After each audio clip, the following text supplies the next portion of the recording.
Thank you for joining me for another episode of Wake and Empower TV. I'm your host, Ethan Fox. Today I'm joined by Dr. Paul LaViolette. We talk about a variety of different subjects, including his new project, which is the Nassikas Thruster, which is a new technology he's working on. He also has a crowdfunding campaign that you can contribute to make that happen. He's about 1/4 of the way to making that possible, and this technology has global repercussions, everything from propulsion systems for space travel vehicles, cars, and free energy technology as well. So you'll learn more about that technology and how you can contribute to that project. We further speak about the Superwave Theory and what implications that may have on the current civilization and the future that we're heading into, and a variety of other things that are very fascinating topics. So without any further delay, here's Dr. Paul LaViolette. Hello, Paul. Welcome to Awaken and Empower TV. It's a pleasure to have you on my show finally. I've known about your work for several years now, and we've been meaning to connect with you, and your more recent project has given us an opportunity to do that. Then thank you. So thanks for taking the time to be here today. And you're calling in from, is it Athens right now? Right, Athens, Greece. Yeah, thank Great. you. Are you there for a conference, or what's the reason for being there? I've been here for several months. I spend some of my time in Athens and some time in New York, upstate New York. I see. So let's start with, I'm sure a lot of our viewers know who you are and are familiar with your work, but for those who are not, let's start with a little bit of background, basically beginning with what's your educational background, and how were you always interested in the fields of work that you're working in now? And if not, how did you make that transition to doing this type of work?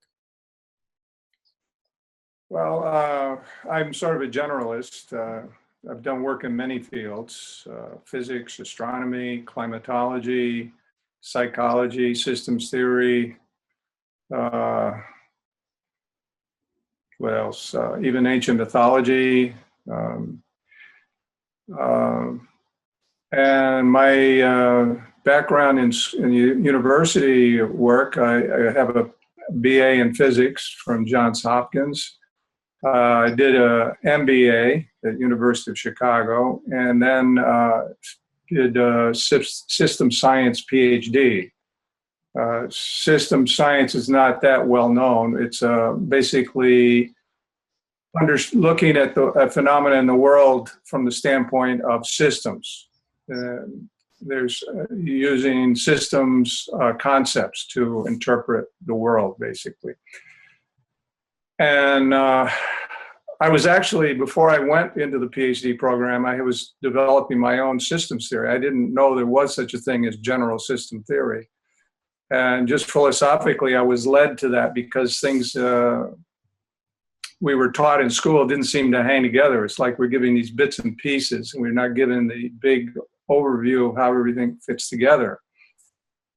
So I was trying to develop this theory of existence, basically, of all levels: biological, social, physical, mental, and at one point, this whole investigation, which for me, was partly a spiritual quest too. I was in my work. I have the scientific side, but I also I'm sort of inspired from within by intuitive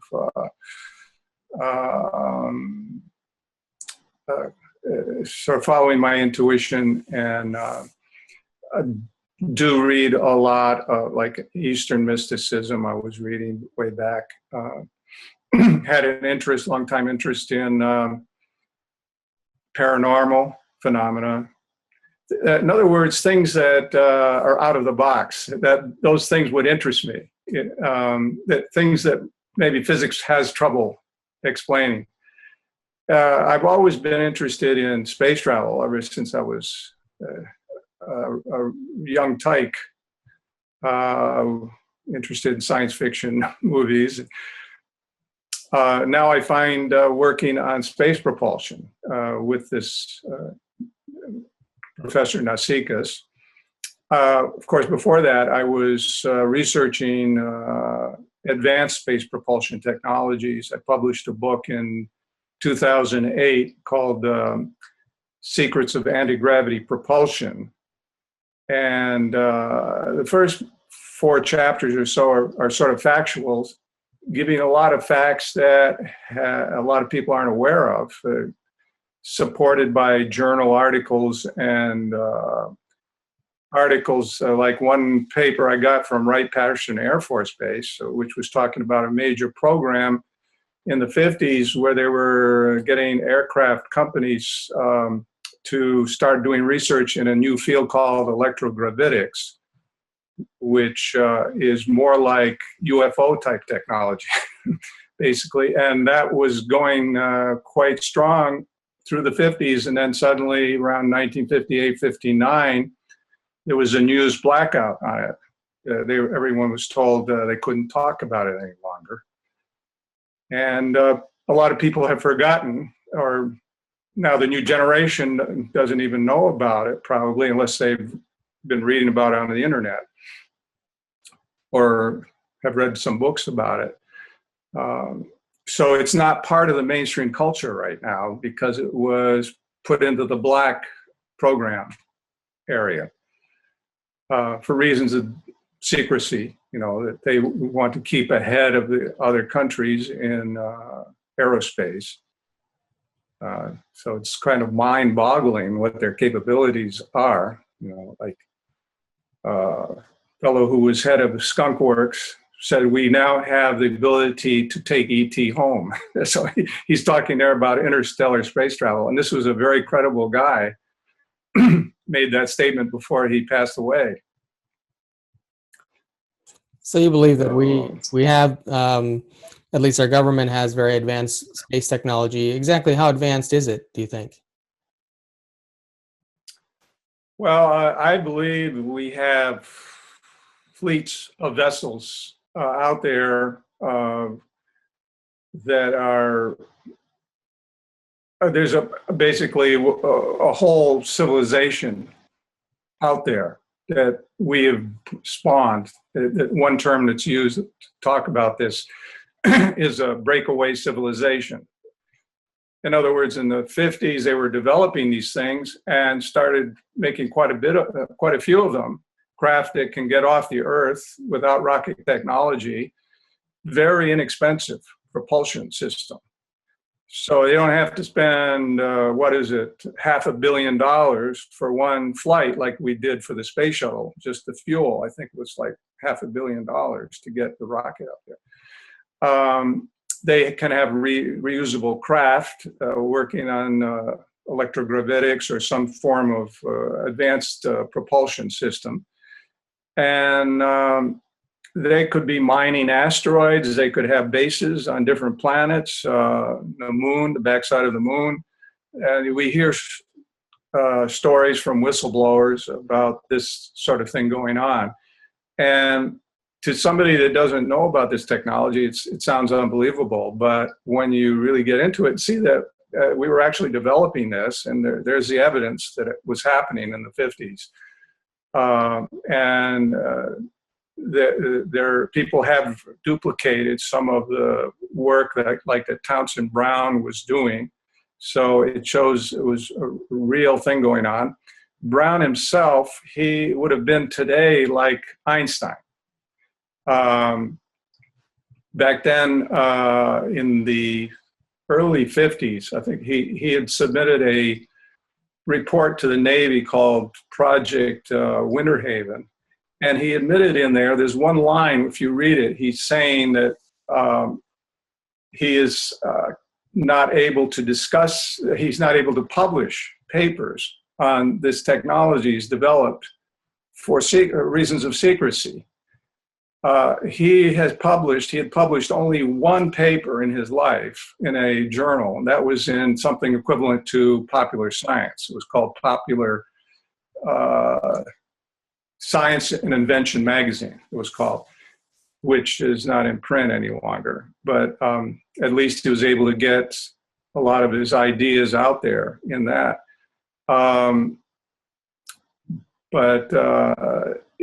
So, you know, whereas Einstein was allowed to publish all his theories, Einstein was trying to find the synthesis between electrostatics and gravitation, and he wasn't able to do it.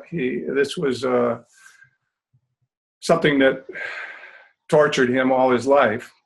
Whereas Brown did it, and he had the experiments to prove it, that electricity and gravitation are linked. And not at huge energies like, you know, some physicists say, oh, we need to use a hadron collider to go up to huge energies before we see where these fields are unified. Well, Brown showed that there was an effect between electricity and gravitation at only a few 100,000 volts. So Brown, in effect, I mean, that's the real situation of gravitation. Einstein's gravitation is only monopolar. I mean, it means you can only have objects attracting each other. With Brown's work, it shows that gravity is bipolar. You can also have a repulsive gravity field. And this is one technology that he was developing, was to manipulate the gravitational field using electrostatics. So let's talk about, now your current project is the Nasikas Thruster, which is based off of technology that's used on maglev trains, right? Can you expand on how that technology works and what the relationship is with current technology that's in use? Yeah, well, that was Dr. Nassikas' first invention, was in this area of sort of like a maglev concept. It uses a superconductor, a casting of a superconductor casting that's shaped like a nozzle. Think of a garden hose nozzle. And he puts in the throat of the nozzle a magnet, permanent magnet. And when that superconductor is cold enough, like with immersing it in liquid nitrogen to get down like 77 degrees above absolute zero, he finds it develops a thrust. And he's actually measured this. He hangs the thruster in pendulum fashion with a string. And we have some videos which show this, which we posted on YouTube. And you see that it moves off plumb. The pendulum will move off. He has another plumb line, so you can get a relative sighting. You see this thing moves off and comes back and moves out. And we calculated that to be about 2 grams of thrust, 2.2. But the thruster that's doing it only weighs 118 grams. And there's what's called thrust to weight ratio when you're dealing with space propulsion technologies. This is an important characteristic of propulsion motors, which NASA pays attention to. And we found that his thruster, this crude model which we tested, has 1,000 times more thrust than NASA's ion propulsion system, their neon ion propulsion system, in terms of thrust per weight. In terms of thrust, 5 of his little things that would fit in the palm of your hand, his thrusters, are equal to the thrust put out by NASA's N-star ion thruster, which is something almost a little over a foot in diameter, and probably weighs 30 kilos, just the motor. Whereas 5 Nasikas thrusters would weigh 600 grams only, a little over a pound. So it has a lot of application then for deep space travel. Now, his first idea so far, it hasn't shown enough thrust to get anything off the ground. But it turns out that very little amounts of thrust like that are used currently to move spacecraft like out to the asteroid belt. You know, the Dawn spacecraft used an ion propulsion thruster. And in fact, with the one that we built and tested and shown it works, you could use it to send a space probe to the nearest star, like Proxima Centauri, because it just keeps accelerating. And eventually you're going to get up to like 40% the speed of light or so. And when you get halfway there, you just have the craft turn itself around and decelerate. And the whole trip would take about 20 years. Whereas to do it with the way NASA was proposing, with a solar sail concept, they had a sail that the sun's radiation would push against and push the sail out of the solar system. Then when it got out where Jupiter is, they would drop the sail and then just coast towards the nearest star, which would be, they would be traveling about 70 kilometers a second, which isn't really that fast. Now, Nasikas Thruster would be up to 10 times faster than that by the time it got to Jupiter. Then by the time it got out to the just outside the solar system, like what they call 200 astronomical units of distance, where you're then in interstellar space, it would be going a little over 1% the speed of light. So it shows it just keeps accelerating. And so something like this, we could get a probe there and sending back information. The information would take about 4 years, a little over 4 years to get back to us. But geez, it would be within a lifetime, well within a person's lifetime, that we could send a probe to a near star and get information back. And that's just what the technology that we have right now. Now, after that, he worked on he came up with another idea. This was most recently, just last year. The first one he had patented. He got a US patent on the first one. And then just last year, about March, he filed a patent on this newer version, which he believes will produce enough thrust to get things off the ground.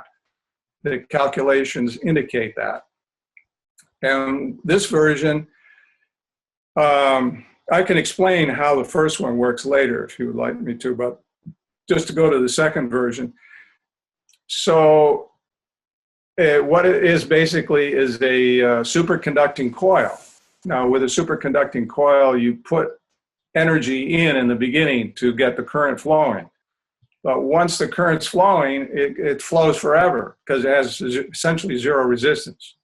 So as the current flows in the coil, is generating a very strong magnetic field. In fact, with some of these coils, they generate magnetic fields much stronger than we could produce with permanent magnets, maybe 10 times stronger or more. With these coils, they produce huge forces. They call them Lorentz forces.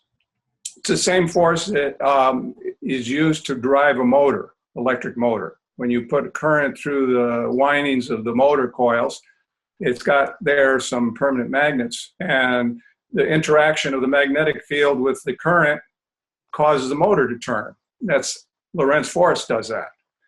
And these Lorentz forces also occur in the coil. They try to push the coil outward to make it expand, and so that's why they have to, when they wind these coils, have enough reinforcing in the wires so it can hold it together.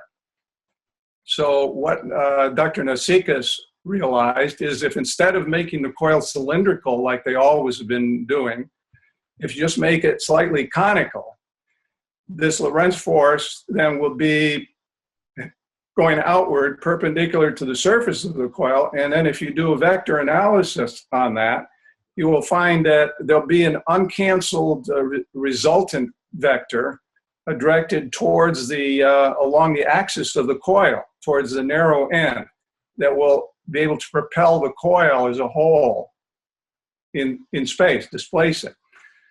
The reason being that that's an unbalanced force. In other words, because it's conical, you have the force this way, but there's nothing this way to counteract it. And so the whole thing will move.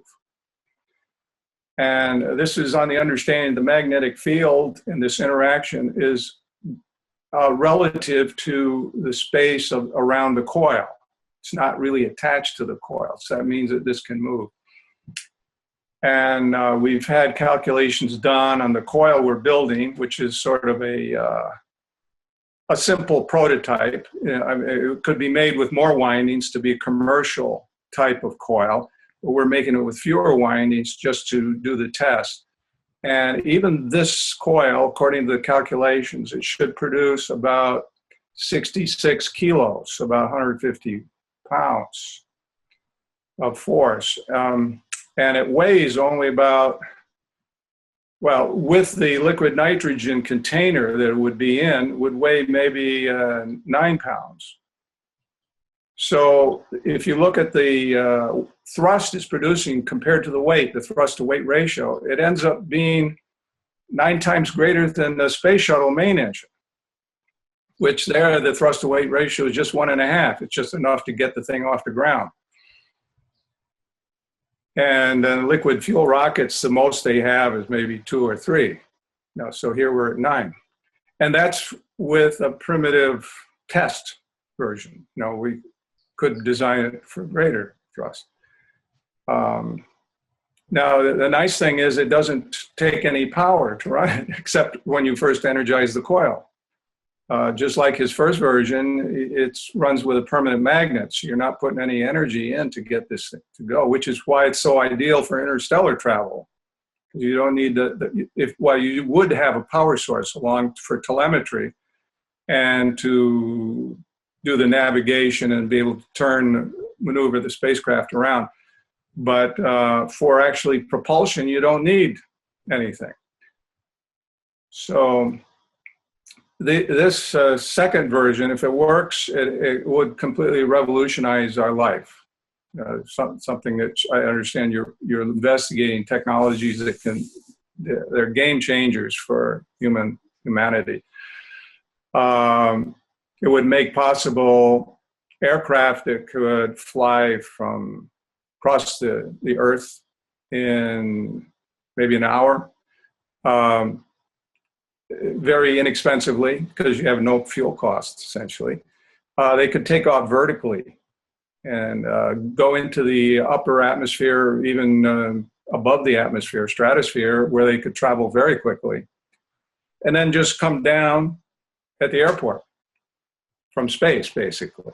Then we could be traveling into space, use things like the space shuttle without rockets to get it up there. We just put these thrusters in the wing, just take off horizontally as if it was a regular plane.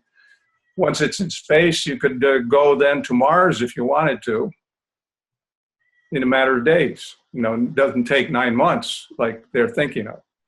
So suddenly putting a base on Mars becomes very real possibility. And then this newer technology, the high thrust technology, you can apply it to go to a star, make a manned mission to a star instead of just sending a probe.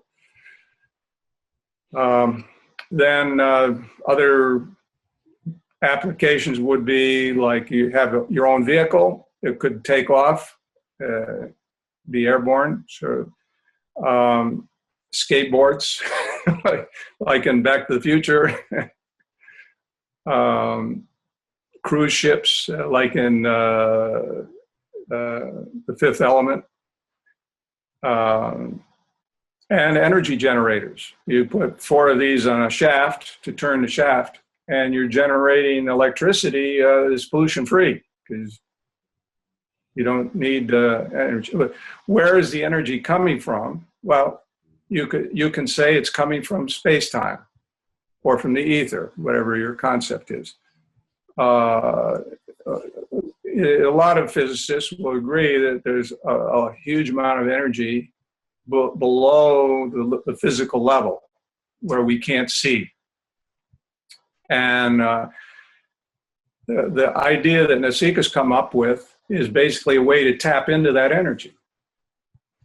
In other words, it's there. If we just figure out how to engineer things properly, we can make them run with this energy. And it's nothing to be ashamed of. We don't have to say, oh, geez, I should be ashamed because I'm breaking the first law of thermodynamics. The physicists have made, they initially made that for refrigerators to explain how refrigerators work. Lord Kelvin and Boltzmann, the whole idea of thermodynamics. But it's a mistake to apply that universally, which, it's blindly applied in all areas. It's become canonized, and that's a mistake. That's unscientific to do things that way. At least in this case, we've shown that superconductors don't seem to obey this law. And which is not surprising because there is no unified field theory to explain superconductors. They have one theory to explain like electromagnetics in space, and then they have another theory to explain what's going on in the superconductor below a very thin layer of the superconductor. But there's nothing to explain both outside and inside. So at this point, anything goes. And so nobody can really, if they try to criticize this, they're standing on thin ice because there is no theory in physics that really understands this whole thing. In fact, you can look on the internet, and there's a YouTube video where they take a superconducting disk. It's a high temperature superconducting disk, IBCO, and they put it in a dish, and they have a magnet resting over it. Let's see, and they pour liquid nitrogen in, and as it cools down, finally it becomes superconducting. And then you see the magnet lift off on its own, and that's due to what's called the Meissner effect. And that's used in maglev trains, the idea that when superconductors become superconducting, they don't allow magnetic fields to penetrate them, so that then the magnetic field from an adjacent magnet will create a pressure that will want to separate the magnet from the superconductor. And that's what they use for levitating trains with maglev. But here in this demonstration, you see that the magnet was moved up. So the question is, where did the energy come from to do that? And the thing is that the magnet in the superconductor, they're cooling off, so they're giving out energy to liquid nitrogen. Energy is not coming in, it's going out. So no physicist has really explained that. So here we have violation of the first law of thermodynamics with a very simple tabletop experiment. And people take the maglev daily, thousands of people take it, and yet it seems to break the first law of thermodynamics. So help me to understand, conventional propulsion uses combustible fuels to essentially push up against the atmosphere or the air, I imagine, to move in space, and such as a space shuttle, for example. How does it doesn't sound like, so in your device you're not actually combusting anything, and it's essentially extracting energy from the 0 point or from the ether, or whatever we want to call it. And how is it displacing itself in space? Okay, so this is what you would call a reactionless thruster. With a rocket, you're producing an action and you have a reaction. In other words, the action is the exhaust going out the back, and the reaction is the rocket moving forward. And that's what Newton's third law says. For every action, you must have an equal and opposite reaction. But it turns out there are devices which are reactionless. It means they can move forward without throwing any propellant out the back. They're not rockets. And it's not just the Nasikas Thruster. There's a whole class of these things. One is called the M drive. NASA is currently testing it. And it's probably the furthest out they've gone on doing something that breaks at least one law of physics. Now, the M drive, it's a microwave cavity, and they have to put microwaves in, so it does take power to run it. So they haven't got to the point of breaking the first law of thermodynamics, but at least it's able to produce action without reaction. And it's a lot, the M drive is 100 times better than the ion propulsion system that NASA currently uses. That's why they're interested in to investigate it. And there was a lot of back reaction, probably from the physics community or who knows what interests out there, and eventually got up to NASA headquarters, and they were almost ready to cut the program because of the embarrassment that was caused. But this is the kind of technology that NASA really needs, and the people in that program, I think they're doing NASA a great favor to be pursuing this. Now, it turns out that Nasikas Thruster has actually got a thrust to power ratio, thrust to weight ratio that's 10 times better than the M drive. Now, there's also what are called inertial propulsion engines, which are also reactionless engines. And they're used on the Space Telescope and on the space station to orient the structure. And that's done just with wheels turning around that have jerk motions in them. And with those jerks, they're able to jerk the craft around in a certain direction. Then there's also electrostatic, what's called asymmetrical capacitors that uses electrostatic charge. And those have been shown to develop forces that are reactionless. It seems that in all these cases, the bottom, at least with the asymmetrical capacitors and the M drive and the Nasikas Thruster, what you're doing is you're developing more force on one side than on the other side. So you end up having an unbalanced force, and because of that unbalance, it starts moving. And in the case of the Nasikas Thruster, if you think of the magnetic field in fluid terms, think of a garden hose, and you got the nozzle, and you've got all this pressure in the garden hose, but you didn't attach the nozzle very well. So it's going to go flying off. The water pressure is going to drive it out because the pressure inside the nozzle is so much greater than outside, so it propels it out. So that's what essentially the magnet is doing. It's creating very strong pressure inside because the field lines are very close together inside the nozzle. Whereas when the fields return, they return outside the superconductor to loop around back. And so they're pushing, making forces that are opposing the forces that are on the inside pushing out, but they're much weaker. So it's sort of like a tug of rope, think of it, but the ones on the inside win, and it pushes the nozzle, it develops a net force that moves it. I see. So now you've got a crowdfunding campaign, I know. Can you share with us the URL for that or where people can find out about that? Yeah, it's on Indiegogo. I don't know if you can maybe show a link somehow. But if you go to Indiegogo and you put in their search finding, you put in Levitation Thruster, and it will take you to a number of, with those keywords, it takes you to a number of crowdfunding ones. I think ours is the first, and you can recognize it because it's got Marty McFly's hoverboard there.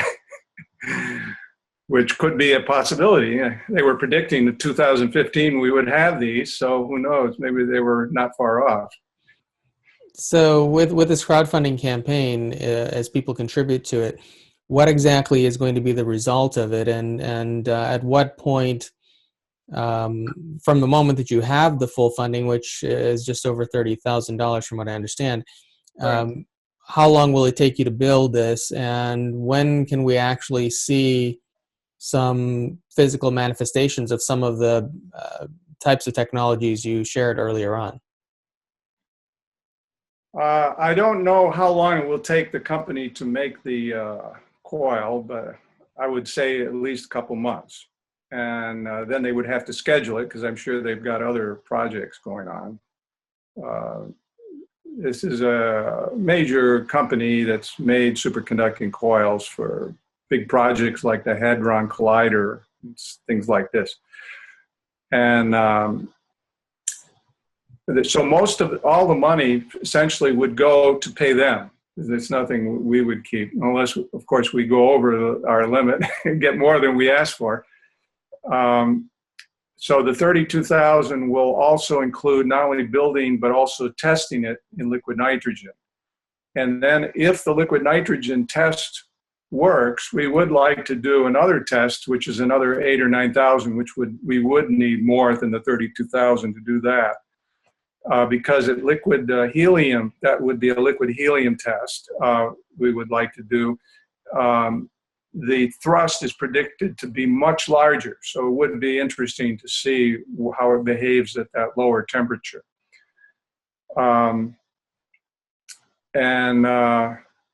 So far we have over 25%, about 26, 27% when I last looked already, and it's been less than 2 weeks that we've been running the campaign. And we're hoping that through making it more known, that more people will be going to see what we have there and will be making a contribution. You know, anything you can make will help us. You know. And if you if you have the money to do $1,000 contribution, the person will be invited to the media demonstration. We'll have a front row seat to see the device working, lifting off. And that will be probably somewhere in the East Coast, like upstate New York. And if you make other lower contributions, you at least get a certificate that says you helped out. Sounds very promising. And so once you build this thruster, will there be any application for it, or is this just a prototype just simply to do experiments? Well, the first one is basically experiment to proof of concept to show it works. And then we have the patents applied for. We have to go through that patenting process. But we would be at that point, once we showed it works and showing it to the media to get it more widely known, we would be wanting to license the technology to as many companies as we could, because it has so many applications. I mean, you could even use this to make elevators, really. You wouldn't need motors, just use this to lift the elevator. Are you concerned about the patenting process and that your technology could be classified and not be unusable or be unusable by you? Or even, why would the establishment or the established economic system permit you to produce something that would disrupt so many aspects of the current economy? Well, we have the technology explained, on the video. A lot of thousands of people have seen it. It's nothing we're hiding. So, I mean, if they tried to put a secrecy order on us, anybody else could make it, So there is nothing gained to keep us from going forward.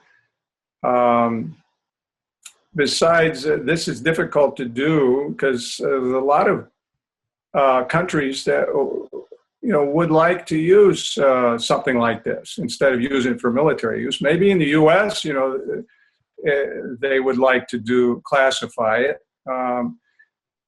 But I mean, think of it this way. If the U.S. had a chance to classify the automobile at Henry Ford's time, they would have done it. It's just they didn't have the whole black program thing set up at that point. And the automobile apparently leaked out too soon. Otherwise, because they'd say, well, geez, this could be used for warfare. But it did change our life for the better. I mean, it improved our standard of living. And I think that's how we have to look at this. Yeah, you could say, okay, well, you could use it for warfare purposes, just like drones can be used for warfare purposes.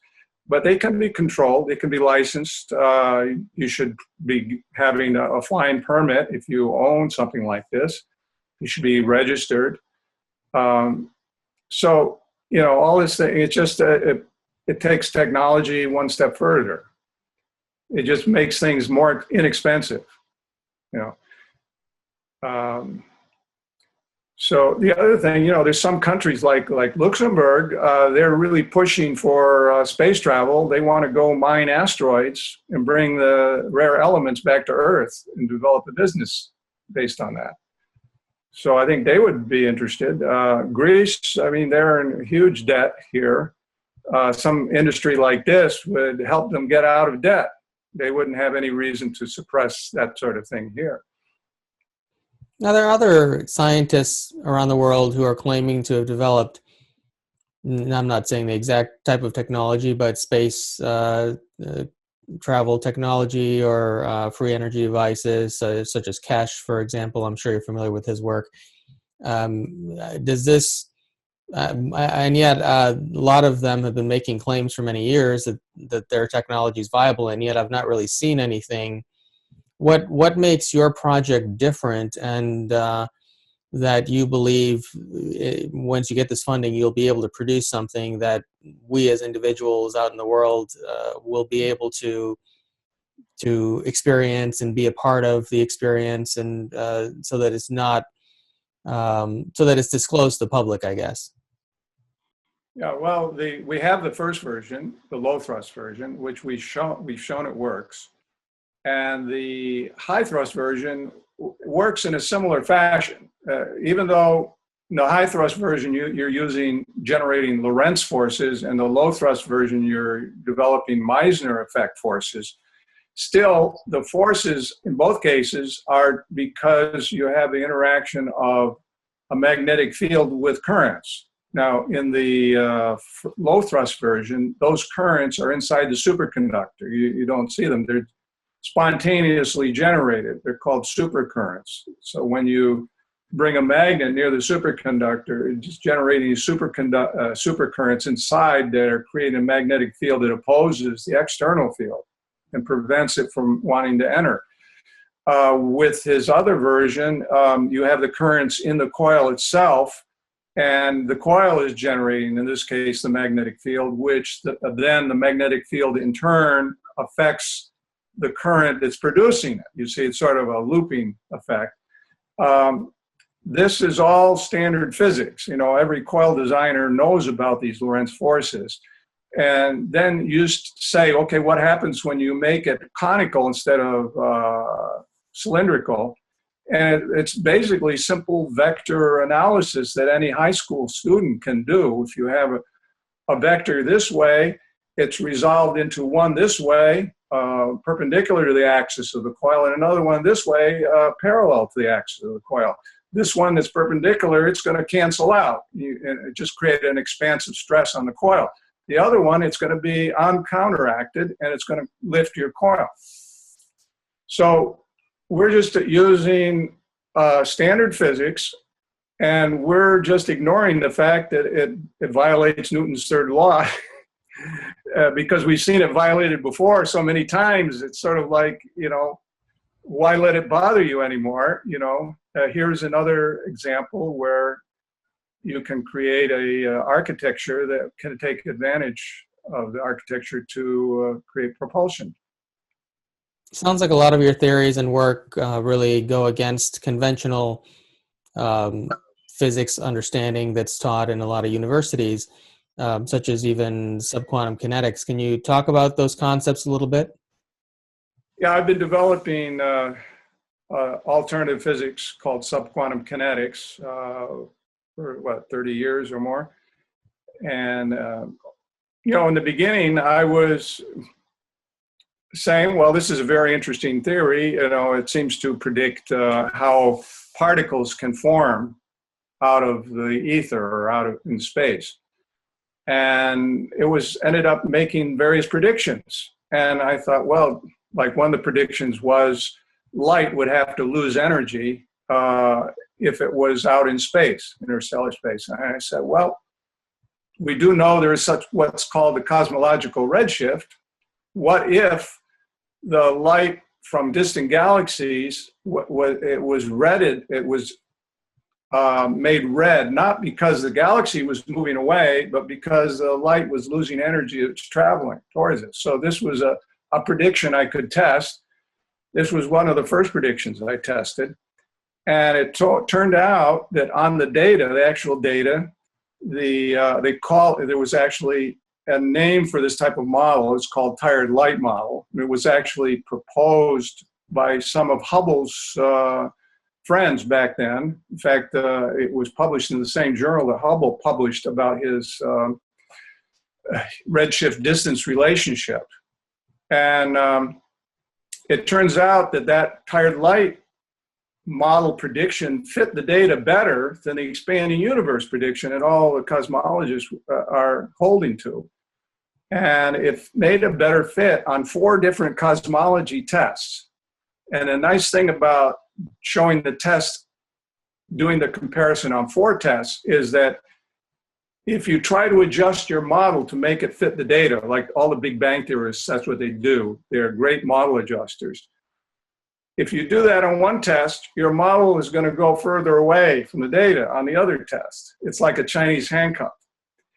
And I published this in Astrophysical Journal, which is one of the most respected astrophysical journals in science. And I did receive commendations from quite a few high-level astrophysicists, like de Vaucouleurs, Pecker, who was with the Academy of Sciences of France, and Marmot, who was with the Academy of Science in Canada, Vigier, who was de Broglie's lab assistant, who himself is a respected physicist. So this was a great, not only it was disproving the Big Bang Theory, and no cosmologist has offered an argument against what I wrote since that time, to show on 4 different tests that the expanding universe fits better than the tired light. Nobody's ever done that. But it proved a key point of subquantum kinetics. And that's just one test. There were other predictions, and there's something like, I've numbered at least 12 confirmations so far of the theory. And one of them being electrogravitics. When I found about Townsend Brown's work, that was in effect confirming a prediction of the theory, that I was thinking that the theory was wrong, but in fact it was right, because here was Brown's work that hadn't been taught by mainstream science, because mainstream science couldn't explain it. It was going against relativity. So subquantum kinetics completely changes our view of things. For one thing, it allows the existence of higher dimensions, that there's a sort of a flux, an underlying flux that's maintaining everything that's here. It's similar to the Qi concept of the Eastern mysticism. So it ties very nicely into Eastern mysticism concepts, into the martial arts of Qigong and all this sort of thing. And if you study the ancient writings, you find that they had this physics years ago. All we've done is rediscover it. And in some lores, they've actually encoded concepts metaphorically that are very specific. And for them to know some of these things, they would have had to have computers. It makes you wonder what we're taught. You know, it seems it's not quite fitting the reality of the situation. There was some civilization that had this very advanced science way back. And they saw it as so important that they encoded it to pass it down to us. And now, I wasn't, I can't say that helped me that much, because I made the discoveries after I'd formulated the theory, but it was interesting to see this correspondence. It sort of gives you confirmation, wow, this is a bigger picture. It's not just us in the 20th century discovering this science. We're seeing that there's a historical component to it too. And it gives a framework for technologies such as the Nassikas Thruster, for understanding free energy.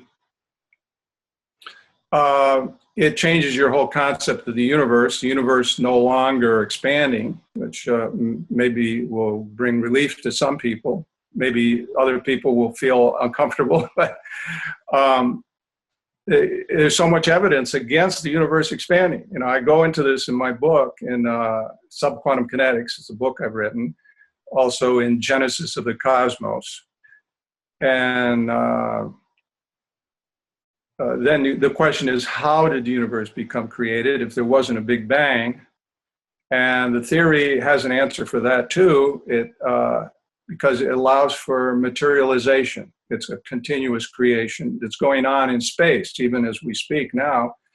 In fact, every so often, there's going to be a particle of matter created in the room that you're in. It's just a very rare event, but it happens. It's going on in all the planets and the sun. The sun is creating quite a bit of matter inside. And so there's neutrons that come into being, then they decay into protons and electrons inside the sun. And that releases energy, just the decay of the neutrons. But another prediction of the theory was there's what's called genic energy. This is something that's not known to standard physics. This is the idea that in the galaxy where we are, we're in kind of a gravity well, because there's so much matter in our galaxy. Instead of light losing energy, it ends up gaining energy. It blue shifts instead of red shifts. And this made a prediction, if that was the case, because this was coming right out of the subquantum kinetics, that if that's the case, then you should find that planets should be producing their own energy. Well, we know the Earth does, the geothermal power. They found that Jupiter and Saturn had huge energy sources inside. They're radiating almost as much energy as they get from the sun. And so the thought I had was, if this is the case, even the red dwarfs should be producing this genic energy. So what I did is there's what's called the mass luminosity relationship, which means if you plot the amount of energy a star is putting out and how massive it is on a graph, you find it forms a linear progression, a non-linear. It's a log-log plot. So that the more massive the star, the more energy it puts out. And then I thought, well, let's put the planets on too, right? Jupiter, Saturn, and so on. And what I found is that they fall on the same line. And that is real mind-blowing, because these stars out there, the red dwarfs at least, they were theorizing the heavier red dwarfs were supposed to be producing their energy through fusion. But nobody will state that the planets are producing through fusion. They're just not hot enough. Their theories were, well, the planets have accumulated a lot of heat and they're just cooling off. Well, if that's the case, it would be total coincidence that they would lie on the same line. So what this shows is there's some connection, that all of these things that we have different theories to explain, there seem to be obeying the same law. And subquantum kinetics predicts that law. Do your theories explain, or do you have a theory on how some of the ancient civilizations were able to levitate these massive stone blocks into place to build pyramids and other ancient structures? Do you think that they had access to some sort of levitation technology like what you're working on currently, or some ancient stories speak about very advanced high priests who would utter a certain vibration or sound that would levitate the stones? Now, do you think that human beings or the human body is able to produce the same effect that you can produce with technology? Well, maybe they even had certain flutes or something to put out a certain vibration that they knew of. Or in combination, a number of flutes. We do know that rocks, they're dielectric, meaning they're insulators. And Townsend Brown was actually experimenting with rocks, and he found that they could actually produce electricity just putting wires on them. He could put a rectifier there and get current off, like enough to power your cell phone, charge your battery. And in the reverse, they could be perhaps, we do know there's what's called piezoelectric effect, where you put a charge on a rock, a piezoelectric type rock like quartz, and it can move. So in that case, it would oscillate create a tone. So it's possible that, I can't say how it would be done, but there's enough evidence to think that would indicate it might not be that far out. And I was up at exploring the Bosnian pyramid a couple years ago, and that's an amazing structure there. I mean, they've dated the pyramid to be like 34,000 years old. And it's much taller than the Giza pyramid. It's buried under flood deposits. It's so old that the floods that came from the ice sheet at the end of the ice age deposited a huge amount of sand and buried it. So you have trees and grass growing on it now. But they've been excavating this, and they find that underneath is what looks like artificial cement that was used to make this. That was of such high quality that it competes with what we have made in our present-day society. Then there's this underground labyrinth of tunnels there that it has some very unusual characteristics. Oh, and there's the pyramid itself generates a beam of energy coming out its top. And that's been measured by university physicists. They've gone there with meters and measured it. It's about 20 feet in diameter, and they've measured it go up at least 30 feet. They put a drone up there to sense where it is. It could go higher. It's just a matter of getting the money to do more experiments. But the question is, how is this generated? And they say it's putting out like 10 kilowatts of energy. And the theory I came up with is that the builders of the pyramid knew something about piezoelectric effects because they included this quartz material in the making of their cement. And it is prevalent in the surrounding area. And if you do the calculations, the frequency that is being put out is about right the right frequency to excite into resonance quartz pebbles in the cement. And they, in turn, when they're being excited, they will put out an electromagnetic wave. That's piezoelectric effect. So there's this feedback between this whole structure. It is becoming really self-exciting itself. It gets started, let's say, from tremors, like an earthquake tremor could get it started. Just that mechanical movement would start producing this frequency, but because the frequency is able to re-excite the pebbles in the cement, it ends up becoming sustained. So, I mean, this is a phenomenon, I don't know of it being anywhere else in the world, anything like this. And it shows a very high level of technology. I mean, these people that built the pyramid appear to have known a lot more than we do. I mean, I haven't seen us building pyramids like this that produce beams of energy out their top, so that looking at it from that perspective, you realize that there's a lot of civilization that we don't know about that's been lost. Well, actually, we had Dr. Sam out here last year for our expo, and he has been on the show before. I'm familiar with the work that he's doing there. He's doing some pretty amazing things.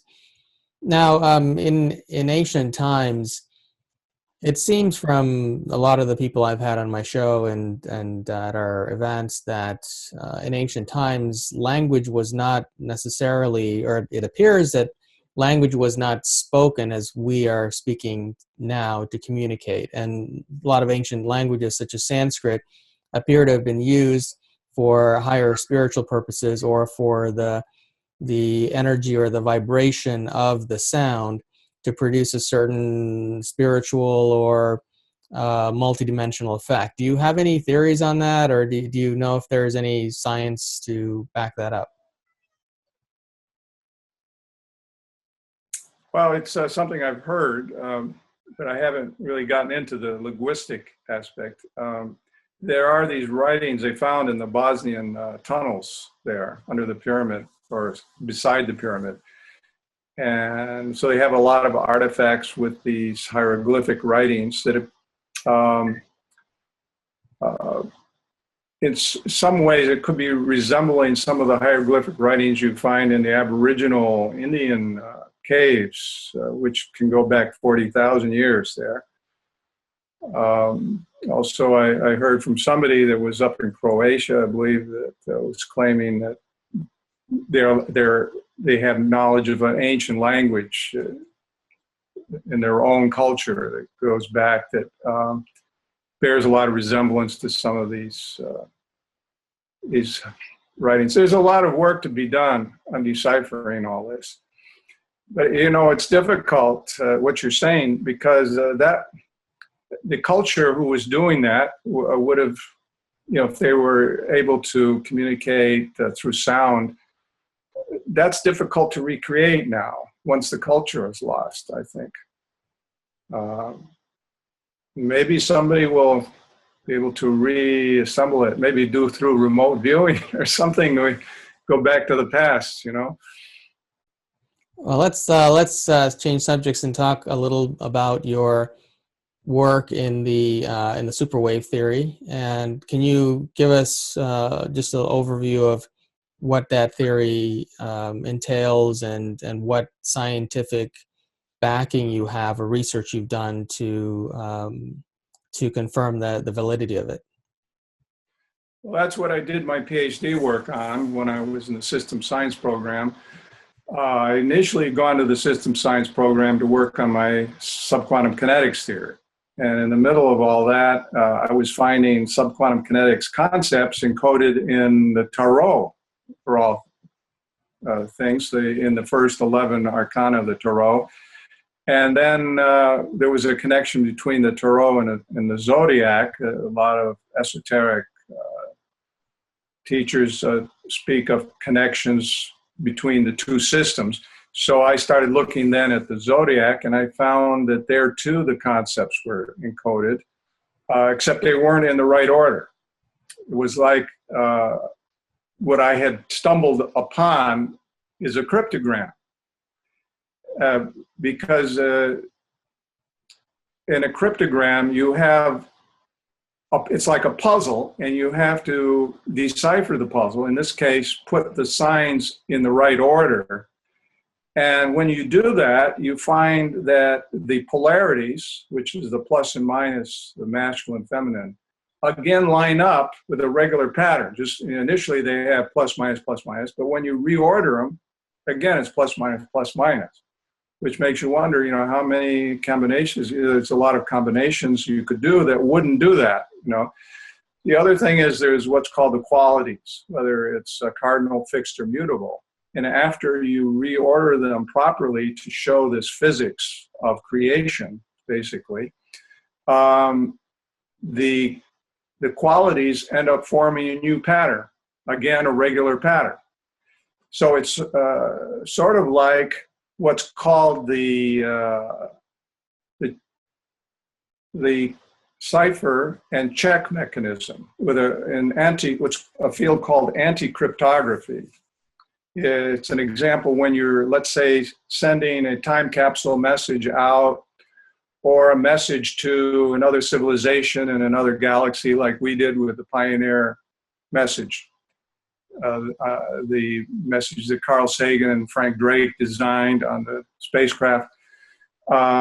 they put in this, they used this technique of using a cipher and a check mechanism. In this case, they used the wavelength of spin resonance of in hydrogen, the spin flip frequency, as a way to, they were using that as a way to code the frequencies of pulsars. They had a pulsar map, and they were using that, certain pulsars, to triangulate where the craft came from, in this case from Earth, and to identify which pulsars they were talking about. They used this coding mechanism they come up with. But as a check mechanism, they had the wavelength of this frequency, corresponding wavelength. They were showing how big it was relative to a piece of structure on the craft, so that somebody who got this message would finally make the click, say, oh, so they were talking about that frequency. And this is what the ancients apparently did. I mean, they were using very sophisticated communication techniques here. The cipher, in the case of the zodiac cryptogram, is the Sphinx. And which is interesting because the Sphinx has a riddle. It's asking you a question, which if you don't answer properly, it eats you or something. It's a very drastic consequence if you don't get it right. So what the Sphinx does, it gives you there's 4 signs that make up the Sphinx, which are the 4 fixed signs of the zodiac. And that basically tells you where to stop and stop in a sequence of reordering. So it's very ingenious. I mean, it's really mind-blowing when you get into it. So anyway, I made this discovery, and at the same time realized from mythology that they were talking about the archer shooting the arrow through the heart of the scorpion. And I realized that this flight of this arrow, mythical arrow, was going very close to the galactic center.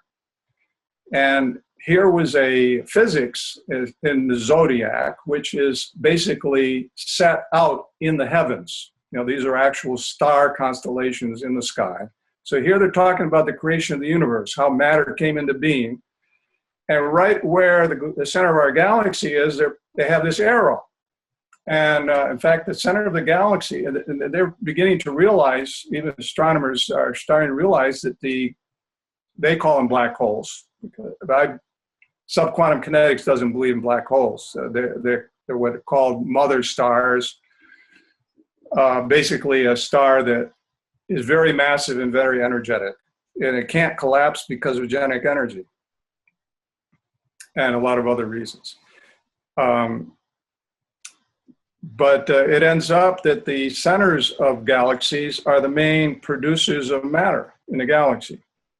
As soon as you get away from the Big Bang, you get towards continuous creation. You find that the creation rate has to do with the gravity, degree of the depth of the gravity well. In the cores of the galaxies, these objects, these black holes they call them, have very deep gravity wells and have enormous rates of energy production and matter production.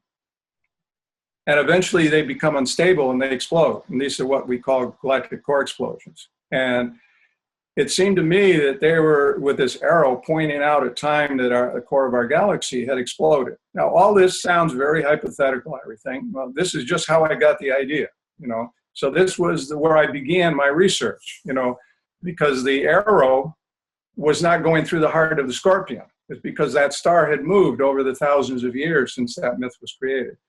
And so I found, where was that arrow?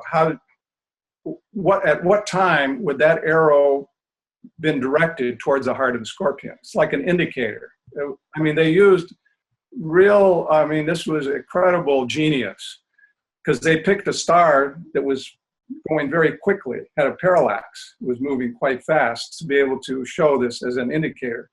And it came out to a date about 16,000 years ago, 15,800 something. So I thought maybe that they were talking about an explosion on that date. And so that's where I started my investigation, and everything supported that I could find. It all clinched together.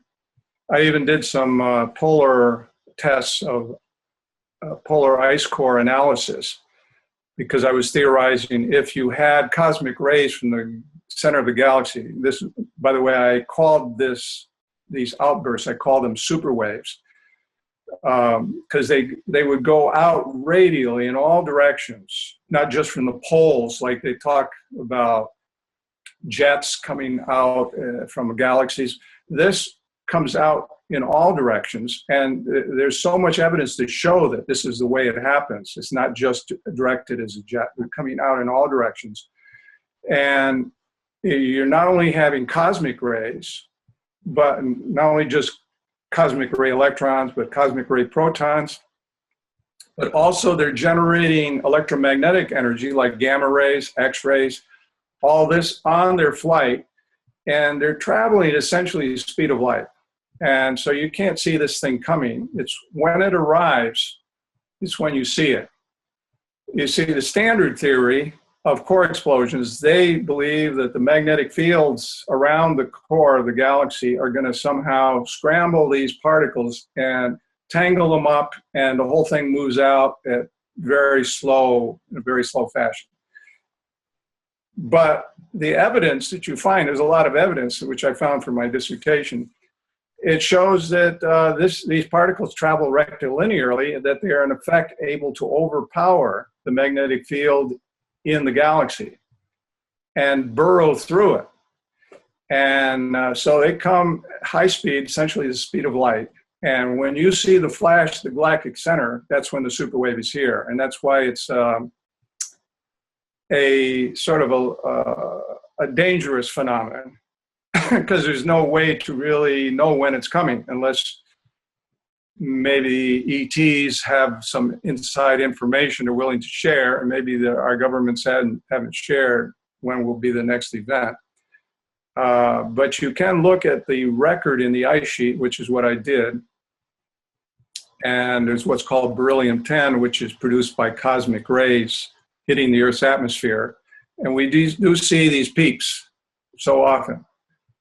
And from that, you can get an idea how frequent these are. And at least every 12,000 years. In fact, there's another period in there around 5,600 or so, which is close to the Mayan frequency, the Mayan cycle. In fact, at the beginning of the last Mayan cycle, it falls on a peak of cosmic ray radiation, beryllium-10 peak. In fact, it's the highest peak in the entire Holocene period, the period in the last 11,000 years. If you look at that period, there's this peak there right near the beginning of the Mayan calendar. And the Mayan calendar, the Mayan cosmology talks about the center of the galaxy and the mother of heaven, the creator of us all, that if we don't pay attention, can again cause a catastrophe to occur. But actually, these things are inevitable. And you find evidence of these in all the cultures around the world. One of the effects will be to bring cosmic dust into the solar system that will aggravate the sun. So it ends up that the sun ends up being a worse opponent than the galactic center because it's so much closer. And if the sun gets aggravated and starts putting out huge solar coronal mass ejections and solar proton events, you can get actual extinction level events. Like I believe that that's what caused the mass extinction at the end of the Ice Age, what they call a Pleistocene megafaunal extinction. That it wasn't hunters killing off the mastodons, because you found some birds became extinct too. A lot of little animals became extinct, and you find them buried in flood deposits. So not only would a solar event have caused lethal radiation levels, but it would have melted the ice sheets and caused huge torrential floods coming from the surface of the ice sheet. And we were talking about avalanches of water pouring down and forming what I call a glacier wave. which would be traveling forward a couple hundred miles per hour and be half a mile high and be maybe 1,000 miles long, coming down from the edge of the ice sheet. And these were happening routinely every time there was one of these solar events. If you wonder how was the Grand Canyon formed, it was formed by these huge flood events. And these were not dams breaking at the edge of the ice sheet. These were dams breaking on the ice sheet. These were perched lakes. And these lakes were cascading one into the other and building up huge mountainous high waves of water that were released. It explains what's called the Heinrich events. How did material from the continents get deposited way out in the middle of the ocean? You know, icebergs didn't do that to float out there and suddenly deposit this stuff. This was material from floods of water that were going out. So all this is transforming theories in all sorts of fields. And it's taken me a while to publish in each of these areas. There's a lot, like the glacier wave theory, I have yet to publish in a referee journal. It's one thing I would like to do when I get the time. There was one paper, it took me 30 years to publish after being rejected over and over and over. This was where, in my ice core work, I found evidence of cosmic dust due to high levels of gold and iridium. But in one sample, it had very high levels of tin. And all the reviewers kept claiming that tin was contamination because nobody had ever found tin in ice core. And then I also found lead. And they were saying, oh, maybe some solder got into your samples, you know. But these samples were cut by a fellow that was given later the presidential award for glaciologists. I was working with Lonnie Thompson. He's the one that sent me his samples. And this guy had an immaculate clean room to do all this stuff work in. So it couldn't have come from his processing of the samples. It couldn't have come from the bottom of the ice sheet. These were fine particles. Finally, it dawned on me that tin is superconducting in interstellar space. And these particles would likely have been metallic in interstellar space because they only become oxidized when they're in the Earth's atmosphere. But out in space, they're exposed to hydrogen, not oxygen. So they would become metallic. They would be originally metallic. And I suddenly realized that if they were superconducting, that could explain how so much tin ended up at one place, because you needed some mechanism to concentrate all those tin particles into a cloud, a tin-rich cloud, essentially, that got deposited on the Earth, or in a comet, maybe a comet that formed out of a lot of this tin dust.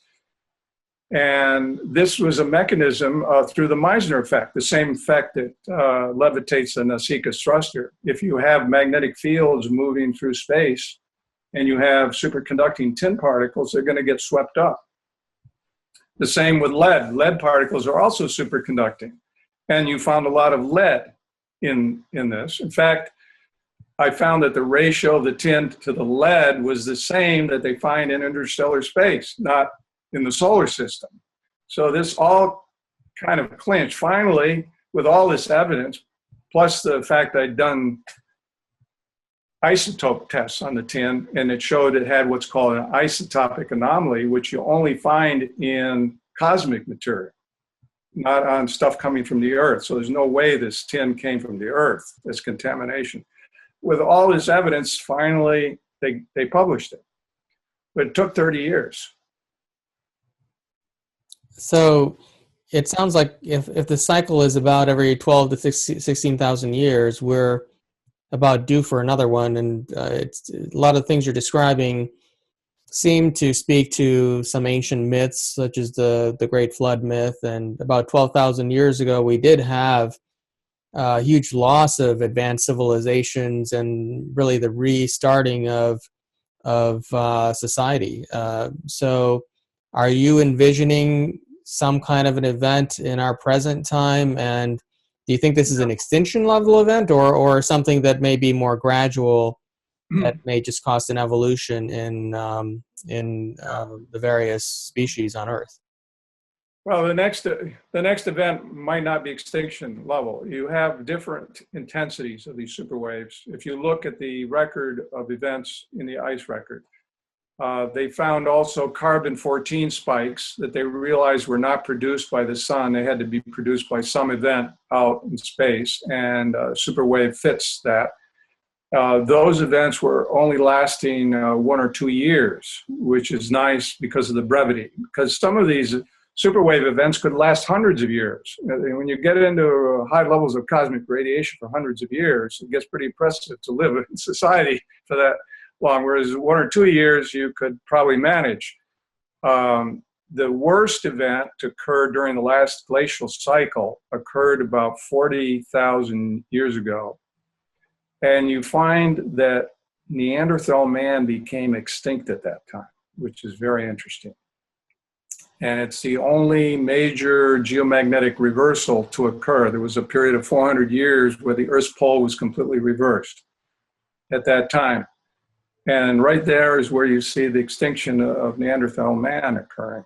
And all this is stuff that came out just in the last year or two. So I think I'm the only one to point out that all these things match: the extinction of Neanderthal man, the geomagnetic reversal, and the beryllium-10 spike, indicating a cosmic event from space. Etheric.com site, if you go to etheric.com, it's one of my websites. I have the prediction of Peter Douas, who is a Bulgarian mystic, who predicted way back in the 40s, before they had discovered about galactic core explosions, or before I proposed about superwaves. And he was talking about an event coming from space. It was an energetic event that would affect our planet. He said that this is something that will happen. So it's not a question of will it happen, it's when and how intense. These things we don't know. But I would say, as a rule of thumb, stay indoors if you think something's happening. You will see a bluish-white star in the constellation of Scorpius, between Scorpius and Sagittarius. It will appear bluish-white, just like the Hopi myth says. And if you don't have a cosmic ray counter, your natural counter is your brain. Your eyes. You will see bluish flashes in your eyes if you're being exposed to energetic particles. The astronauts reported this when they were getting close to the radiation belt. They were getting bluish flashes. So if you see bluish flashes, dive for some protected, sheltered concrete or cave or something. Get out of that till you don't see any more bluish flashes, and you should be okay. Maybe humans were bright enough, they made the connection. Maybe Neanderthals didn't make the connection. See? So assuming this is not an extinction level event coming that's in our present time, that could be occurring really any year now, right? Is it, what are the possible other repercussions if it's a more gradual and short intensity burst of radiation? Well, it could create an EMP, could disrupt the power system, just like a high-altitude nuclear explosion. So if we can get off the grid, that's the best preparation. People that have solar cells would be better prepared. If it's as disastrous as a high-altitude nuclear explosion, EMP event, it could also burn out the chips in your car, so maybe you wouldn't be able to start your car.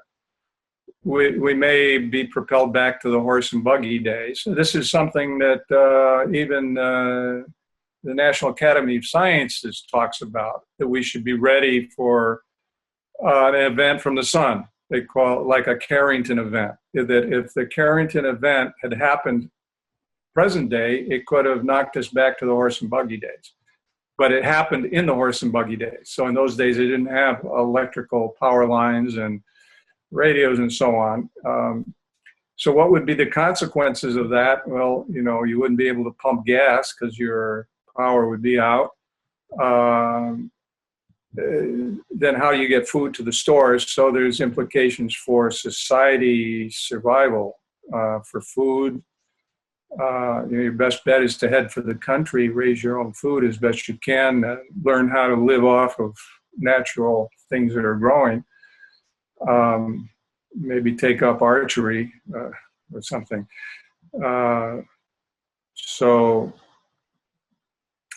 But if we can develop these technologies, like we're talking about the Nasikas Thruster, and develop free energy technologies like this, we could weather something like that very easily.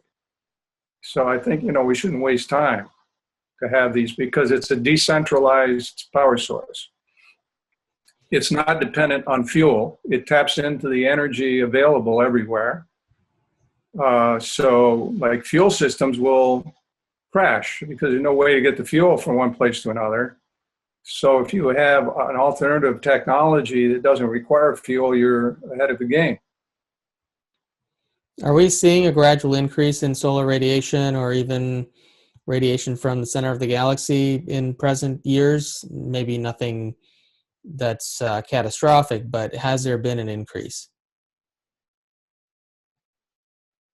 Well, yeah, I mean, the last century, the sun has been more active. And this is probably what's causing the global warming. A lot of climatologists believe that, not the standard climatologists, but there's a lot of opponents to the global warming theory that says not due to humanity's putting CO2 in the atmosphere. I'm personally against fossil fuel, but the thing is, I don't think the fossil fuel, the carbon dioxide, is necessarily causing the global warming. I believe it's due to the sun. And now they're talking about looking into the future. There's indications coming from the sun that it's going to be cooling off. It will actually be going into a little ice age in the next few glacial cycles. So we may wish for the days of the warm days of the past coming up. Who knows? So it may leave a lot of embarrassment on all the people promoting global warming. If that will happen, we'll have to see. Do you think that the whole geoengineering chemtrail project, is there maybe some sort of an intention to block the solar radiation, or do you believe that there could be something else, such as, for example, there are a lot of theories that maybe the increase in solar radiation is causing genetic activation in human beings and allowing us to access higher levels of our capabilities or ability to connect to other dimensions and so on as a result of solar radiation? What do you suppose is well, I asked two questions there. One, do you think that genetic change is occurring in human beings? And secondly, what's the purpose of chemtrails? Well, I would say the purpose of the chemtrails is climate control, that they believe the CO2 might be, even if they don't believe it's CO2 and believe it could be the sun, still they want to control the radiation to cool things off. And they're doing it surreptitiously because they know they could get sued, their pants sued off, if it became known what they were doing. I mean, here we saw planes in Greece going over in the sky, zigzagging, making these chemtrails. And then later you find sort of hazy weather. So a Greek tourist business could, for example, sue them for ruining their tourism because not as many people are coming to go to the beach. Then some of these things they're putting out are poisonous. Like they found it has barium in it, which is poisonous. You wonder why couldn't they find something a little less hazardous to put up there. Now I don't know anything about causing genetic changes or anything like that. That's not my area. Mm. Well, you spoke earlier about dimensions and how your theories support multiple dimensions. Can you explain from your scientific perspective what exactly, because you seem to bridge the gap between a lot of metaphysical and spiritual concepts with science, and I'm obviously from a lot of spiritual conversations. Dimensions these days are discussed quite heavily. So what is your perception of dimensions that as they coexist with us in this dimension? Well, we have the space dimension that we see, but we also experience time. And I believe time is like a river, a higher dimensional river. It's in this model I've developed, the subquantum kinetics theory. It views the ether as something that's transmuting, that has higher states and lower states. And our physical universe is made out of just three types of ethers. But you have other kinds of ethers upstream and others downstream. So if you draw the box around our physical universe, that implies that there's a higher level along some other dimension that we can't see because we're not made out of those ethers, but they exist. And they're important to be there because they are transmuting to form the ethers that do form our universe. And that's a process continually going on. And that's where our sense of the passage of time comes from, because of that underlying flux.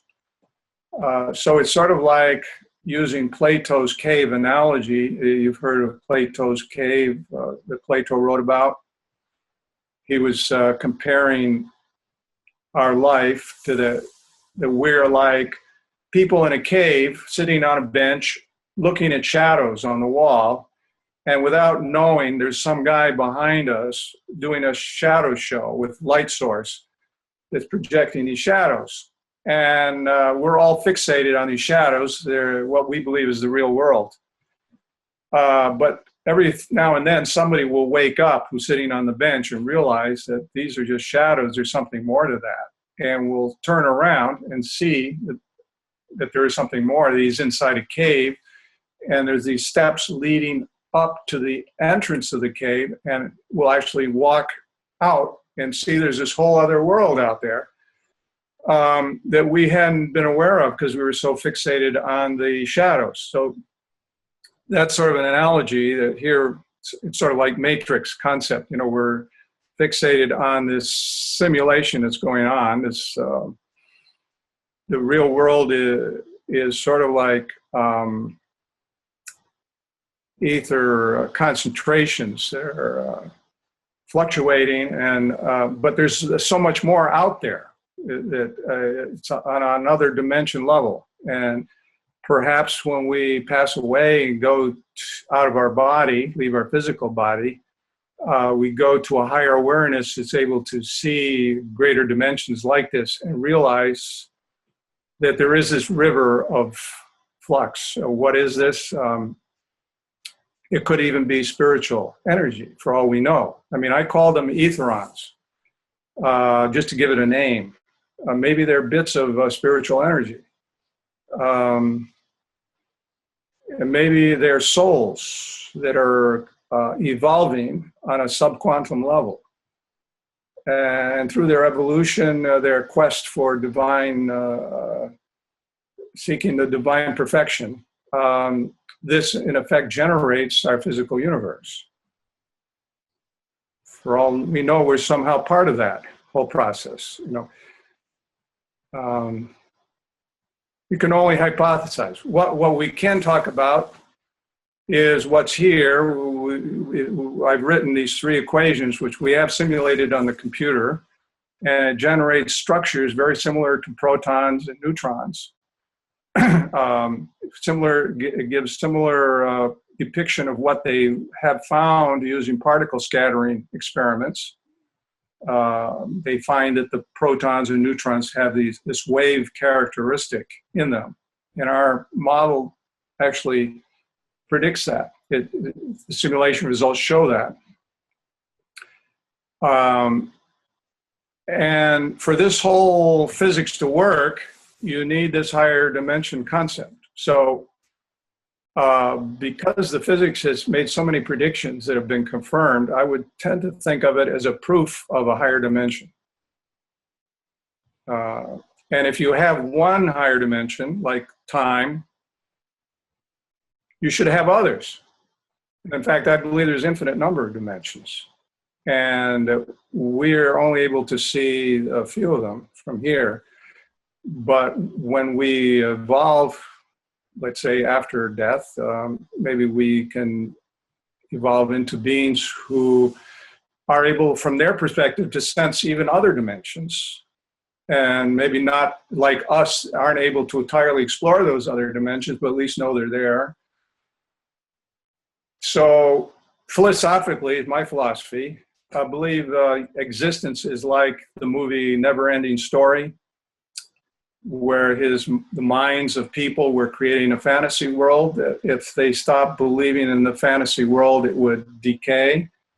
Well, I think it's like that every level of existence can create another level of existence. I believe our minds do create a phenomenal world at the mental level. I mean, our minds are interconnected through telepathic connections.